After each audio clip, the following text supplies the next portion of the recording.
Hello friends, Vardhan academy में आप सभी का स्वागत है। दोस्तों, आज की इस वीडियो में हम लोग उत्तर प्रदेश जूनियर शिक्षक भर्ती से संबंधित जो साइंस की क्लासेस चल रही हैं, उसमें जो हमारे आज के 2 टॉपिक होंगे, ठीक है? क्योंकि अब सिलेबस बहुत ज़्यादा है और यहाँ पर टाइम कम बचा है, तो 2-2 टॉपिक करके भी कोशिश जिसमें 2 टॉपिक हो पाएँगे, उसमें 2 टॉपिक एक में कर दिए जाएँगे और जिसमें एक हो पाएगा, उसमें एक। तो इसमें आज जो 2 टॉपिक हैं, वो है एक है वायु गुण संगठन आवश्यकता उपयोगिता और दूसरा है आपका जल से संबंधित, ठीक है? जल आवश्यकता उपयोगिता स्रोत गुण प्रदूषण तथा जल संरक्षण। और सिलेबस आप लोग देख लीजिए। सिलेबस में ये देखिए आपके ये दोनों यहाँ पे रहे, वायु और जल, ठीक है? इन दोनों को आज की वीडियो में हम लोग कंप्लीट कर लेंगे, ठीक है? क्योंकि देखिए सिलेबस देखने में ऐसा लग रहा है कि 10 से 12 लाइन में ही पूरा दिया गया है, लेकिन देखिए एक एक लाइन में देखिए कितने कितने दे दिए। मापन, विद्युत धारा, चुंबकत्व, गति, बल, यंत्र, सारे एक लाइन में 5-5 चैप्टर इन्होंने दे दिए। तो बहुत ज़्यादा लेंदी एक तरीके से सिलेबस है, लेकिन मैं फिर भी कोशिश करूंगा कि एग्जाम से पहले आपका कंप्लीट हो जाए और इसके ऊपर कुछ क्वेश्चंस भी करवाए जा सकें, ठीक है?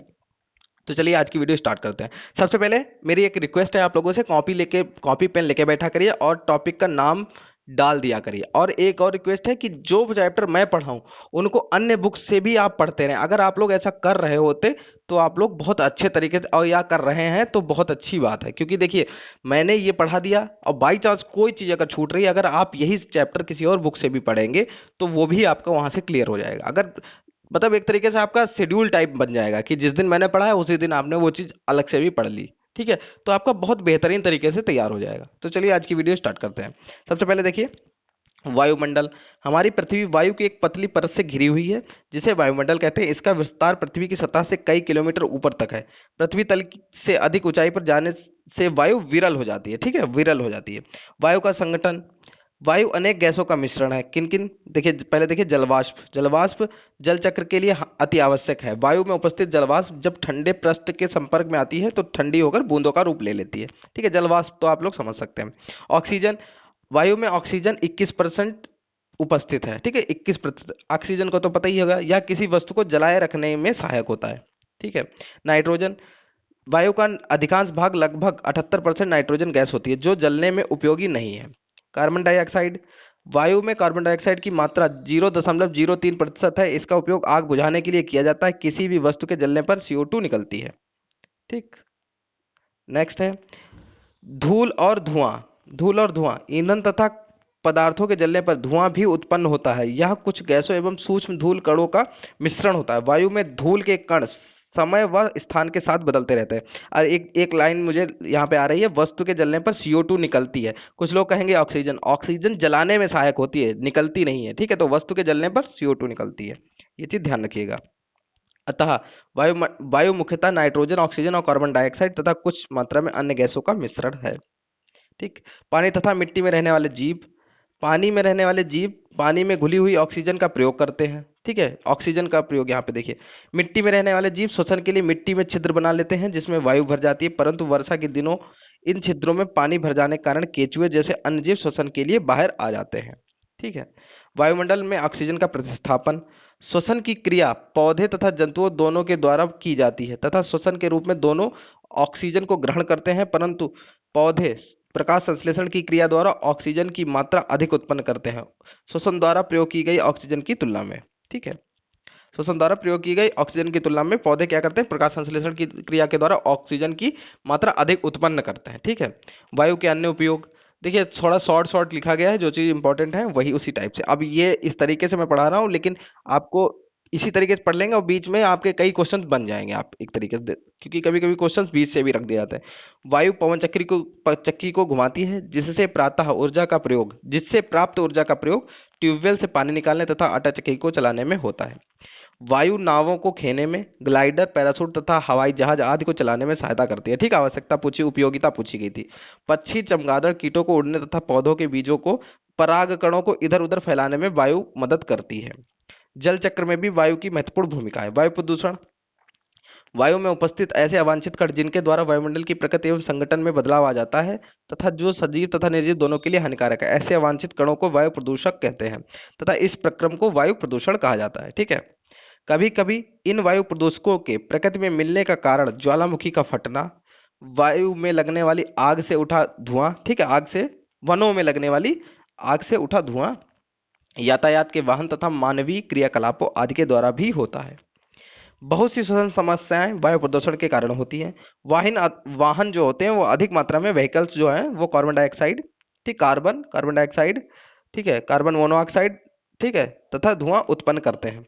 पेट्रोल तथा डीजल जैसे ईंधनों के अपूर्ण दहन से कार्बन मोनोऑक्साइड जैसी विषैले गैस उत्पन्न होती है जो कि रुधिर में ऑक्सीजन वाहक क्षमता को घटा देती है। ठीक है, कार्बन मोनोऑक्साइड जैसी विषैली गैस उत्पन्न और क्या करती है, रुधिर में ऑक्सीजन वाहक क्षमता को घटा देती है, मतलब ऑक्सीजन ग्रहण करने की जो क्षमता है उसको कम कर देती है। ठीक है, जो कार्बन मोनोऑक्साइड होती है। धूम कोहरा क्या होता है, धुएं में नाइट्रोजन के ऑक्साइड उपस्थित होते हैं जो अन्य वायु प्रदूषकों तथा कोहरे के संयोग में से धूम कोहरा बनाते हैं, जिसके कारण सांस संबंधी बीमारी जैसे दमा, खांसी तथा बच्चों में सांस के साथ घरघराहट आदि उत्पन्न हो जाती है।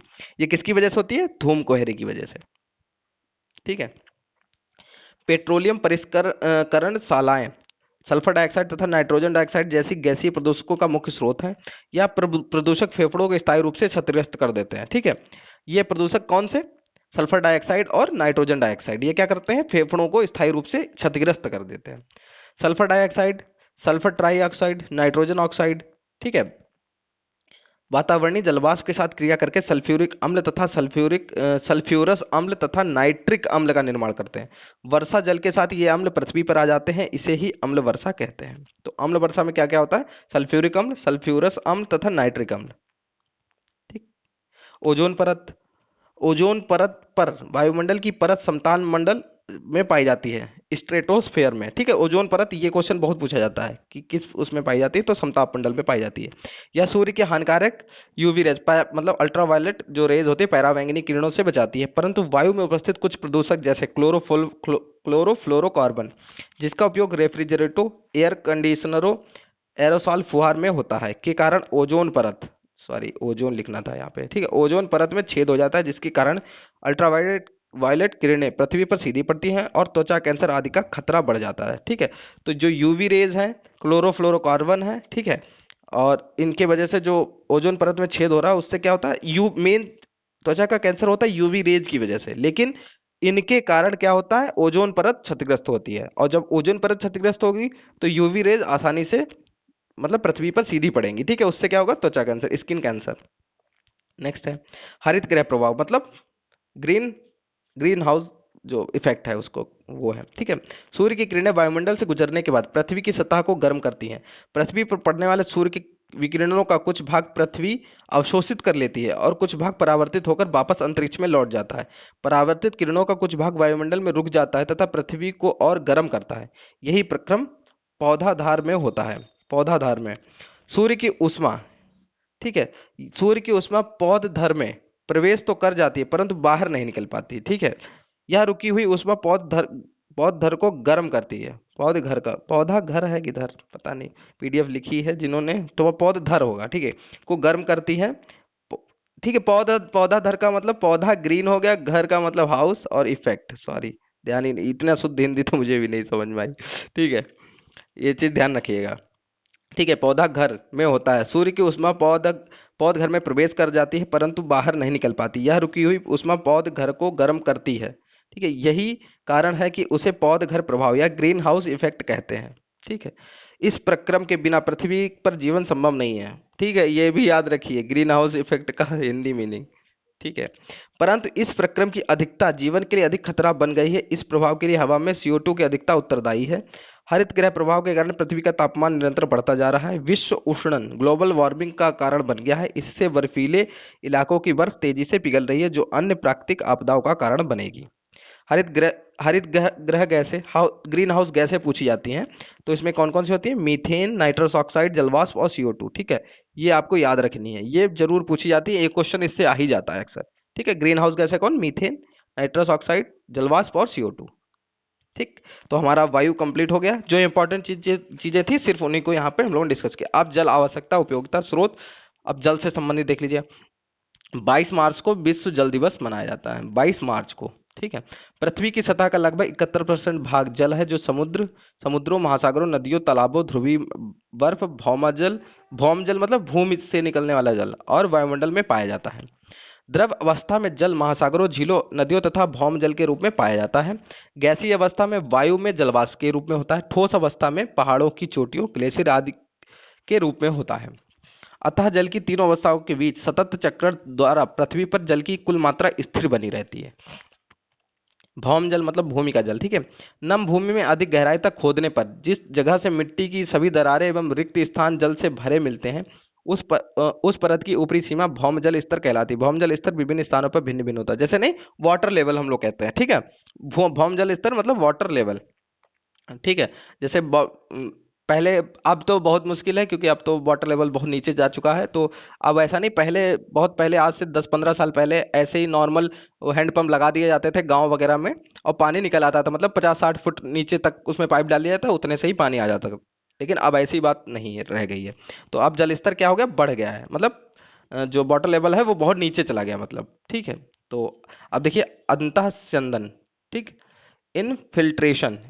इनफिल्ट्रेशन देखिए, वर्षा जल एवं अन्य स्रोतों से प्राप्त जल भूमि में रिसकर नीचे गहराई में एकत्रित होता है, अंतः स्यंदन कहलाता है। जो भल जैसे जल, पानी जैसे वर्षा हुई, ठीक है, वर्षा का जल आया और मिट्टी पर पड़ा, ठीक है, और वो रिसकर अंदर चला गया, तो क्या होगा, वो अंतः निस्यंदन, इनफिल्ट्रेशन हो जाएगा, ठीक है। उसी को अंतः स्यंदन कहते हैं।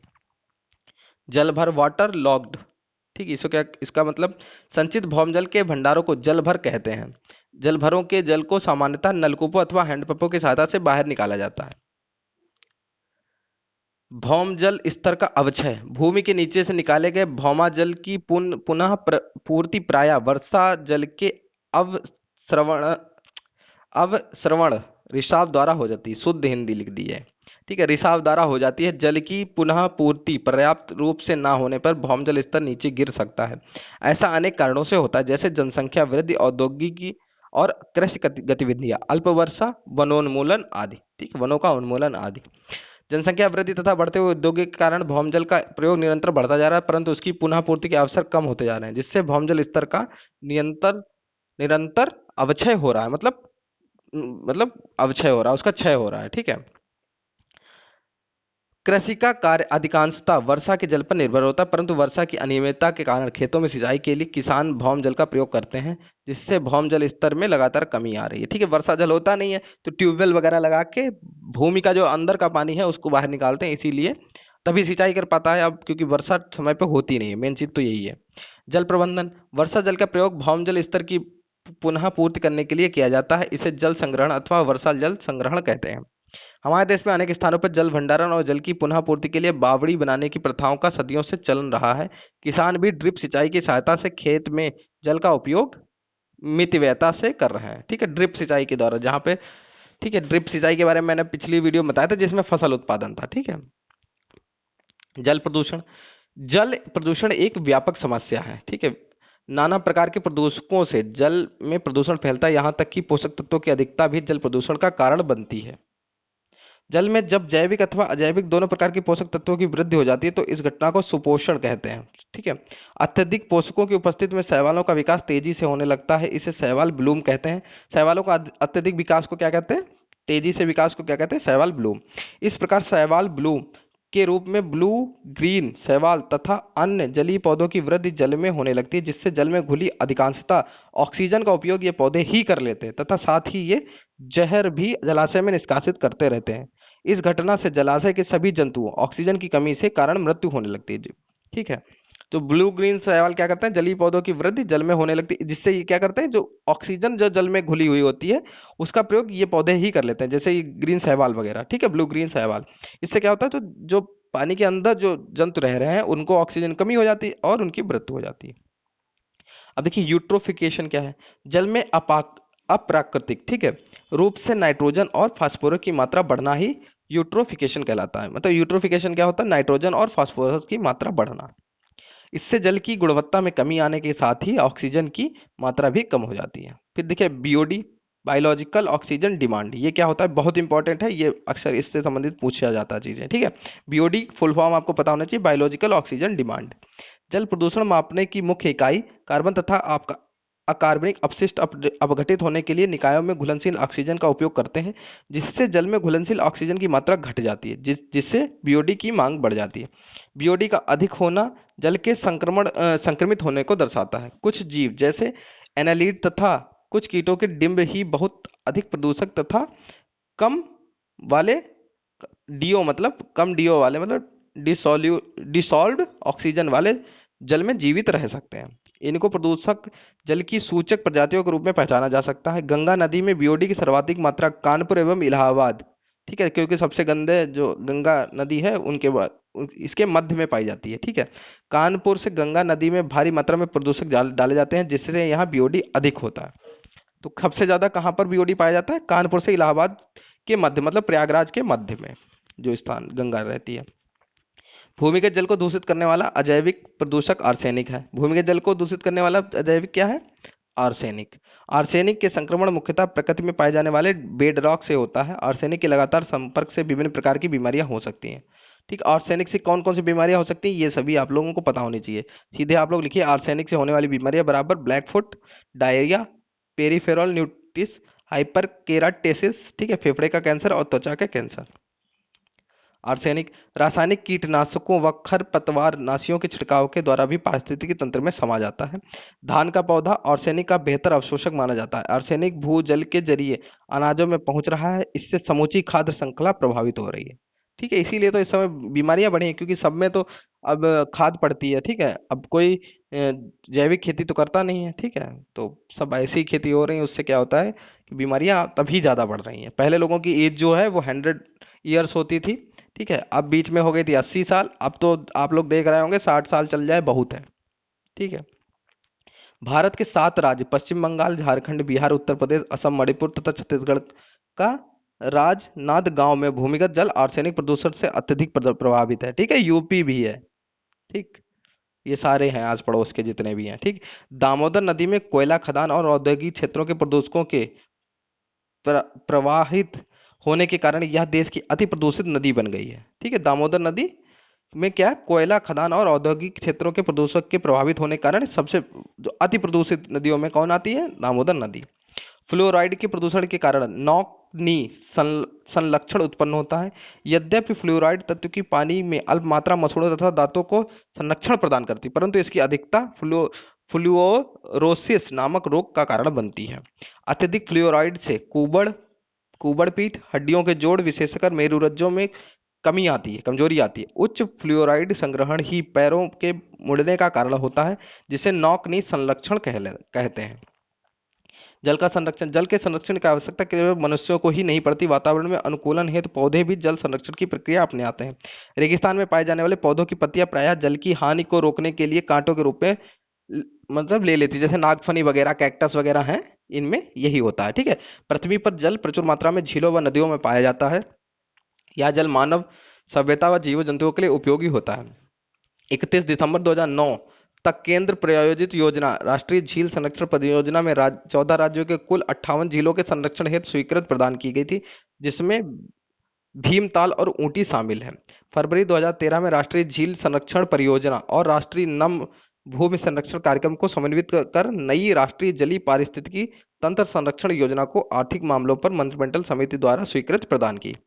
ठीक है, तो इस तरीके से आपके ये दोनों जल और वायु ये दोनों आपके कंप्लीट हो गए हैं। और इसकी जो पीडीएफ है, इससे पहले की जितनी भी पीडीएफ थी वो मैंने अपलोड कर दी है टेलीग्राम पे, और जो पिछली वीडियो थी। ठीक है, 2-3 जो पीडीएफ है, जब 3-4 और हो जाएंगे तो एक साथ इनको अपलोड कर दूंगा टेलीग्राम पे। ठीक है, तो उसकी आप लोग टेंशन मत लीजिए, और जो मैं चैप्टर पढ़ाया करूँ उसको भी आप लोग अपने आप भी थोड़ा सा पढ़ लिया करिए, अलग से अन्य बुक से भी।